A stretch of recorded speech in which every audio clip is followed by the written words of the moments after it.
When should you diversify your business? Find out on today's episode.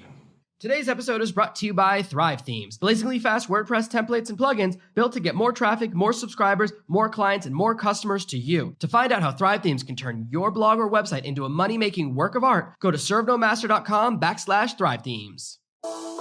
Are you tired of dealing with your boss? Do you feel underpaid and underappreciated? If you want to make it online, fire your boss and start living your retirement dreams now, then you've come to the right place. Welcome to Serve No Master Podcast, where you'll learn how to open new revenue streams and make money while you sleep. Presented live from a tropical island in the South Pacific by best-selling author Jonathan Green. Now, here's your host. Try to diversify too soon and you get accused of shiny object syndrome. Make the move too soon and you can spread your focus too thin and be unable to finish all the things you promised, unable to get your tasks done in a timely fashion. Wait too long and you might end up leaving money on the table or going out of business when your single point of failure collapses.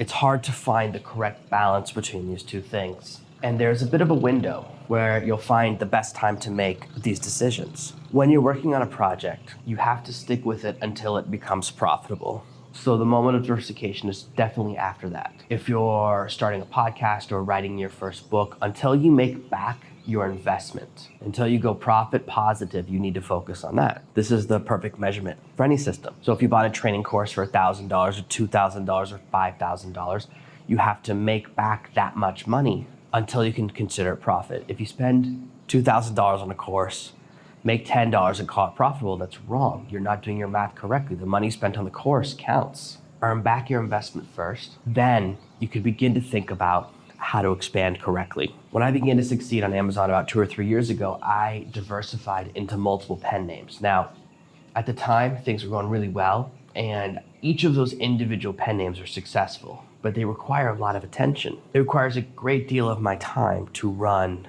each individual name on Kindle and Amazon. And right now my focus is on my own brand, the Serve No Master stuff, and that takes all my bandwidth. Every month I buy ads, I buy traffic, I buy email traffic, I buy Amazon ads, I buy Facebook ads, all within this brand. When I want to sell books under one of my other pen names, I have to begin that same process again. Each pen name has its own blog, has its own series of books, has its own process. It takes a great deal of time to manage all of these things. And so I actually diversified too soon. And one of the ways I've dealt with that is moving all my focus into a single name for right now. When you diversify or when you expand, it's better to expand in ways that multiply each other. Now, when I look at diversification for this business, rather than moving into another pen name, I instead am moving into other Amazon products that I can cross-sell to my audience. Only about 10 to 20% of the people who read my books join my mailing list. Pretty standard for ebooks. Other people are at 1%, so I'm happy with my 10 to 20% range. But that means there are 80% of the people who read my books but never take one of my free gifts or join the mailing list, and some of them listen to this podcast or visit the blog, but they're not heavily into my messaging. And there are people who would never buy something through direct response. They would never buy something directly on my website. So to service this larger part of my audience, I can expand what I offer on Amazon. And that means I'm developing other products that I'll sell directly through Amazon, other ways of consuming my content. What I'd love to do is develop a board game. But of course, that requires a lot of math and strategy and drawing a board and things like that. But I think it would be really exciting. Like Serve No Master the game, something I've thought about a little bit lately. But it'd be another way to offer something on Amazon. And of course, Amazon has loads of different types of things you can do. And I don't want to go down the path where it's just like Serve No Master pencils and Serve No Master shorts. That's too silly. But it's okay to think about how people consume. And so right now what I'm doing is expanding and putting out as many books as quickly as I can onto Amazon. Instead of diversifying through different pen names, I'm expanding this one. One of my friends had a very large business doing about $1 million a year. He used to have a list of 100,000 ravenous followers who loved him. He was buying traffic every week for $9,000 or $10,000 and making back massive profits on all the traffic he was buying. And then one day the source dried up. No more access to that audience. The business he was buying from no longer had the levels of traffic they needed to support selling it to him. So he ran into this wall. And now he's making about 10% of what he used to because he didn't diversify his traffic source. So when you're thinking about diversifying, really what you want to do first is diversify your offerings and then diversify your traffic. diversify the source of customers. In addition to moving beyond my core 2 or 3 books that I've been working with for the last year, I'm also moving beyond and into other traffic areas. I mentioned earlier, I'm doing more and more with Facebook ads. I'm still trying to break through. I do have a team I'm working with that are Facebook ads experts for authors, and we're trying to find the perfect way to make everything work, because I want to have more sources of traffic than just Amazon. I absolutely love working with Amazon. They're the largest business in the world. They'll probably never fail. They'll probably be good to me for another 100 years. But I still want to have other sources of traffic, other ways of finding new audience, other ways of expanding that are, again, more within my wheelhouse, more within my area of control. Diversification of aspects of your business is far easier than entering absolutely new markets. If you have a really successful book business, jumping into print-on-demand t-shirts, while similar in the idea that it's no overhead, it's a totally different business model. And it can be hard to jump there. Now, yes, I have played around with fashion myself a little bit this last year, and that's why I know. And I pulled back from doing that. Originally, I was gonna try and enter some other niches, but it requires a great deal of bandwidth, a great deal of time, and I wanna really focus on my core business. So sometimes you'll have these ideas that you wanna go down the path, and it's okay to do a little bit of research. It's okay to realize, hey, this idea is not working for me, and pull back. I do plan on trying more things with clothing. I talk about some stuff. I have some stuff for sale on the gear page, but what I want to do is find a better printer. I actually need to find a better place to make the clothes. I've tried 2 or 3 different places, and I'm not in love with what they do. It's really interesting that all these people approach me and want to be my print-on-demand source, and then they give me terrible customer experiences before I even start selling to customers. I place an order myself to see what it's like. And so far, the products have been okay, but I won't sell stuff that's okay. It's got to be amazing. When you feel like you're hitting the moment of diminishing returns on your business, that's when you want to start looking at other areas. If you've broken through the 80-20 and you feel like you're getting very little result for extra time, that's the moment when you want to diversify. That's the moment when you want to look at other projects. Always think about the future. I know when you're first starting out, when you're doing your first book, you're thinking about making that first dollar. But you also want to think about, how can I make my 1,000th dollar, my 10,000th, my 1,000,000th dollar? How can I get to that next level? Part of it for me right now, my focus this year is heavily on increasing my presence on Amazon. I have a good set of products that I sell directly to my website, and I want to have a much larger presence on Amazon. I want to sell a lot more books, and that means quantity. So you'll notice that I have a lot of books in development, that I'm putting out books as quickly as I can. Right now, actually, the editing phase, the rewriting phase is the biggest limitation on how fast I can put out books. I have covers done, I have rough drafts done. So I'm dictating my books, so I'm very, very quick now. Switching to dictation means that I finish books in a couple of days, but then the rewrite still takes longer. Finding that balance and finding the right projects to work on and thinking about profitability. I mean, I'm constantly adapting, I'm constantly pivoting. I've been working on Control Your Fate for a couple of weeks now. The rough draft is done.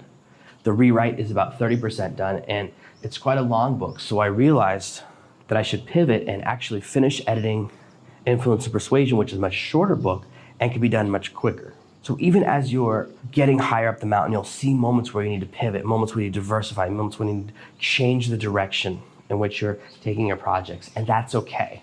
Once you've made money from your first project and you understand how to make money online, you'll have a better understanding of how everything works. And sometimes you'll start to work on a project and you realize that it's a dead end. Most training courses online from reputable people work. There are Facebook ads courses that work. There are local marketing courses that work. There are book business courses, mine, and there are some competitors' courses who really work well. There's nothing wrong with any of those things. But there are some courses out there that don't work or have missing pieces. I'm actually about to release some really cool new products, hopefully in the next week to 2 weeks, that I thought of. I saw a course online. I saw this idea in a course, and I said, I wonder if that really works. And I bought the course, and the idea was sound, but the actual course itself, anyone who followed it would never make it work. It would actually never succeed because there were critical components missing. Only because I already understand the print-on-demand world, only because I already have a very strong relationship with Amazon do I see the problem in this system. And I have found a way to take this broken training and make it work, but anyone else who bought the training will never succeed. It will never work for them. I could tell by going through the course that this is a person who finds a good idea online, talks about what other people are doing, and kind of creates a course around it. I noticed as I was going through, I go, none of these examples are actually by this person. You could just tell sometimes when someone's using examples that aren't their own products. And I found it interesting. And it's unfortunate that that's out there, so you can run into products that don't work or that have missing pieces. And so sometimes when you're going through a course, you'll hit a wall and you won't know what's missing if it's your first rodeo, if it's your first time online. This is where you can get stuck with shiny object syndrome, because there are some products, especially at the low end of the market. The product I'm talking about, I think it was $7 or $20. It wasn't expensive. That's where you're more likely to run into stuff that is just an idea or it doesn't work or it's just a concept. But it requires experience to know if a concept is sound or if the concept and the whole idea is a bad idea. More and more, the ability to make things quickly, the ability to put out courses quickly, leads to a saturated market. I would say the information space, information technology online, how to make money online spaces, the internet marketing spaces, they're very crowded with noise and not nearly enough signal. There's not nearly enough information. So for someone starting out, it's very easy to get overwhelmed. You see all these courses and it's hard to separate the ones that work from the ones that don't. Most of the time, cost makes a big difference, but we can buy courses based on hype or buy massive promises. And there's courses that promise you'll make $1 million in the first year or $100,000 in the first month. And those big promises get really, really exciting. Sometimes people look at the promises I make and the numbers aren't that huge. I try to stick with realistic numbers. It does mean I don't sell as many people, but it also means I don't have to deal with many refunds with people that got caught in the hype and then disappointed. But as you begin to build your online business, and you'll start off being on the consumer side and then you become the product creator side, the business side, and you begin to sell products, courses, training, books to other people, and you'll start to notice what some of the competitors are doing. You want to find a path that you can enjoy doing for a long time. Yesterday, I was speaking to someone who's a very good copywriter, messaged me out of the blue and said, hey, do you know how to write a good blog post? And I said, here's the 2 best places to find that information. Here's 2 blogs that told loads and loads about how to write great blog posts. And then he told me, I'm thinking of going into this industry. He's like, I'm not excited about it, but I'm gonna go into this niche, this industry, and start working there. And I said, if you're not excited about it, why are you doing it? Why are you gonna go down a path you don't like? He's like, I'm tired of this industry, but it's what I know. I've been doing it for a long time. And he's pivoting, but not pivoting enough. And I said, man, why don't you pivot into something you like? You're very successful as a copywriter. You can use that to fund building any type of business or moving any direction in your business. And we had a good conversation, and I sent him some of the things that I do and said, here's a direction you can go in. And you don't have to be stuck by any one idea. You can begin to build an Amazon business. You can begin to build a business using your expertise. And of course, part of my mindset was, oh, maybe I can get him to do a book on copywriting with me. He's a great copywriter. I'm even better than me. Great deal of experience, kind of much more of a focus as a pure copywriter than I have. And so perhaps we'll do something cool together. But as you know, every time you talk to a copywriter, it always gets weird. So I don't know if it'll work out or not, but it was an okay conversation, kind of the beginning of an idea. At any point in your business, you will reach moments where you get tired of what you're doing, or you want to change what you're doing and you want to move in another direction. Many people start to follow me when they're tired of their primary careers. Finding the right moment to pivot can be hard, but it's kind of that window you're looking for between I'm making money from this business and I haven't risked it with a single point of failure. So before you diversify or pivot into multiple businesses or multiple separate businesses, you first need to turn your primary business into something that's future-proof. That means diversification of product, diversification of services, and diversification of traffic. Once you have those things, once you have your traffic from 5 or 6 sources, once you have a whole series of products so that if one of them stops working, people will still enjoy the other ones, then you can look at something else. And you have to look at how much time do I have available. Remember, now you're running one business. You don't have that full-time schedule available to start other things. This happens to me. I got excited about so many things in the past year that I don't have time to build on, unfortunately. And I'm learning the same lessons, and that's why it's on my mind today. I've tightened up and pulled back into really focusing on serve to master. And that tight focus is paying off in the form of better products, better profitability, and better customer experience. When you want to move on to a project that gets excited, you have to find someone to manage the old thing. And in fact, I went through a period of time where I tried to find people to manage my pen name authors. I had a humming business, books that were making money, and I didn't want to spend so much time on them.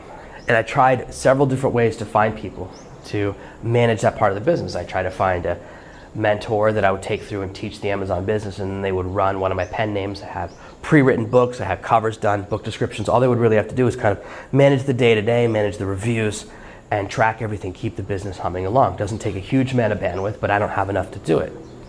I tried that with finding a mentee. I tried that with finding staff. I tried to hire someone to write blog posts for all 3 of the other pen names and manage that, and then manage the social media for those pen names. And the person was a disappointment in the end. It was someone I had to let go after a couple of months. Their goal was to write 12 to 15 blog posts a week, and they never wrote more than half of that. Can't hit your basic goal. If you can't write 15 blog posts in 40 hours, I gotta let you go. Sorry. I realized that I had to 80-20 where my business was going. After multiple efforts to find someone to manage that part of the business, I realized I should really focus on what's driving primary growth this year. In 2017, my main area of growth is all the stuff within the Serve No Master brand, the Serve No Master website, the Serve No Master stuff on Amazon.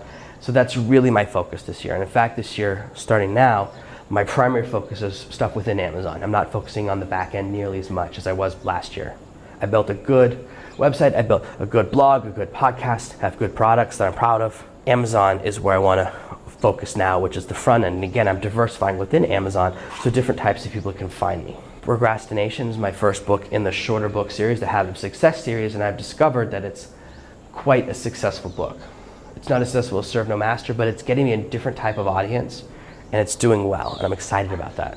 Find the right ways to grow your business. Make decisions based on logic, not emotion. Take a few moments. If you're tired of what you're working on, sit down and think about how you want to put that to the side. Do you want to bring in a manager to run the project? Can you get it to the point where it's completely autopilot? What does it require to keep that business going and funding your next level of diversification? These are the decisions you have to make, and I wish I could give you a perfect formula for the exact right moment to do it, but every business is a little different, every project is a little different, so they do require you to make custom decisions, but having the right ideas in your mind and knowing the right ways to diversify first will help you find that perfect moment to diversify. Thank you for listening to this week's episode of Serve No Master. Make sure you subscribe so you never miss another episode. We'll be back tomorrow with more tips and tactics on how to escape that rat race. Head over to servenomaster.com/podcasts now for your chance to win a free copy of Jonathan's bestseller, Serve No Master.